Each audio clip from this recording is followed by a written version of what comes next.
సెల్లుంటే నాకు చాలు యేసయ్యా,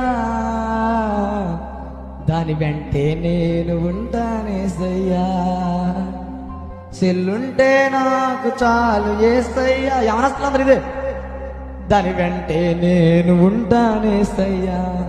వాట్సాప్ చాలయ్యా, ఫేస్బుక్ చాలయ్యా, యూట్యూబ్ చాలయ్యా, ఇన్స్టాగ్రామ్ చాలయ్యా. అదే బతుకులు. నిజంగా చెప్తున్నా, యవనస్తులందరూ రక్షణ తీసుకున్న వారు తీసుకొని వారికి అందరికి తగులుతుంది పాడేది, అవునా? ఆ సెల్ ఫోన్ ఉంటే నాకు చాలు, ఆ సెల్ ఫోన్ ఉంటే నాకు చాలు. మళ్ళీ లాస్ట్లో ఏసయ్యా, సెల్లుంటే నాకు చాలు ఏసయ్యా. ఏసయ్య చెబుతున్నాం మనం, సెల్లు చాలయ్యా నాకు, దాని అంటే నేను ఉంటాను. దాంట్లో ఉన్న వాట్సాప్ కావాలి, ఫేస్బుక్ కావాలి, ఇన్స్టాగ్రామ్ కావాలి, యూట్యూబ్ కావాలి, ఇంకా ఎక్సెట్రా యాప్స్ అన్నీ కూడా కావాలంట, అవునా? అదే బతుకుల్లో బ్రతుకుతున్నాం ఇప్పుడు మనం. ఆ బ్రతుకుల్ని మార్చడానికి యేసయ్య 2024 సంవత్సరాల క్రితం ఇప్పుడు మనం జరుపుకున్నటువంటి క్రిస్మస్ దినమున ఆయన పుట్టాడు. చప్పట్లు కొట్టండి.